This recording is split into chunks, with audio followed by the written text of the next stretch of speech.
एक युवती बगीचे में बहुत गुस्से में बैठी थी। पास ही एक बुजुर्ग बैठे थे। उन्होंने उस परेशान युवती से पूछा, क्या हुआ बेटी, क्यों इतना परेशान हो?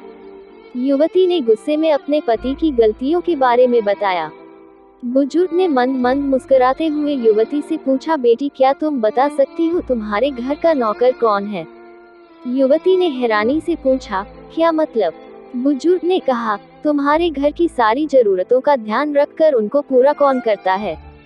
युवती बोली, मेरे पति। बुजुर्ग ने पूछा, तुम्हारे खाने पीने की और पहनने ओढ़ने की जरूरतों को कौन पूरा करता है?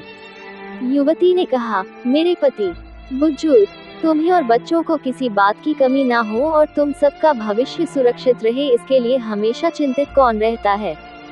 युवती बोली, मेरे पति। बुजुर्ग ने फिर पूछा, सुबह से शाम तक कुछ रुपयों के लिए बाहर वालों की और अपने अधिकारियों की खरी खोटी हमेशा कौन सुनता है? युवती ने कहा, मेरे पति। बुजुर्ग, परेशानी और गम में कौन साथ देता है? युवती ने कहा, मेरे पति। बुजुर्ग, तुम लोगों के अच्छे जीवन और रहन सहन के लिए दूर दराज जाकर सारे सगे संबंधियों को यहाँ तक कि अपने माँ बाप को भी छोड़कर जंगलों में भी नौकरी करने को कौन तैयार होता है?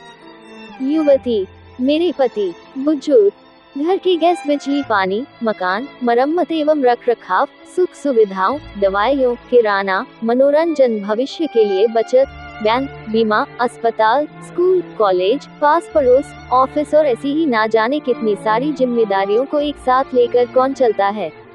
युवती ने कहा, मेरे पति। बुजुर्ग, बीमारी में तुम्हारा ध्यान और सेवा कौन करता है? युवती ने कहा, मेरे पति। बुजुर्ग बोले, एक बात और बताओ, तुम्हारे पति इतना काम और सबका ध्यान रखते हैं, क्या कभी उसने तुमसे इस बात के पैसे लिए? युवती, कभी नहीं। इस बात पर बुजुर्ग बोले कि पति की एक कमी तुम्हें नजर आ गई, मगर उसकी इतनी सारी खूबियां तुम्हें कभी नजर नहीं आई। मानो न मानो, जब तुम दुखी हो तो वो तुम्हें कभी अकेला नहीं छोड़ेगा। वो अपने दुख अपने ही मन में रखता है, लेकिन तुम्हें नहीं बताता ताकि तुम दुखी ना हो। हर वक्त, हर दिन तुम्हें कुछ अच्छी बातें सिखाने की कोशिश करता रहता है ताकि वो कुछ समय शांति के साथ घर पर व्यतीत कर सके और दिन भर की परेशानियों को भुला सके। हर छोटी छोटी बात पर तुमसे झगड़ा तो कर सकता है, तुम्हें दो बातें बोल भी लेगा, परंतु किसी और को तुम्हारे लिए कभी कुछ नहीं बोलने देगा। तुम्हें आर्थिक मजबूती देगा और तुम्हारा भविष्य भी सुरक्षित करेगा। कुछ भी अच्छा ना हो फिर भी तुम्हें यही कहेगा, चिंता मत करो, सब ठीक हो जाएगा। माँ बाप के बाद तुम्हारा पूरा ध्यान रखना और तुम्हें हर प्रकार की सुविधा और सुरक्षा देने का काम करेगा। तुम्हें समय का पाबंद बनाएगा। तुम्हें चिंता ना हो, इसलिए दिन भर परेशानियों में घिरे होने पर भी तुम्हारे 15 बार फोन करने पर भी सुनेगा और हर समस्या का समाधान करेगा। चूंकि पति ईश्वर का दिया एक स्पेशल उपहार है, इसलिए उसकी उपयोगिता जानो और उसकी देखभाल करो।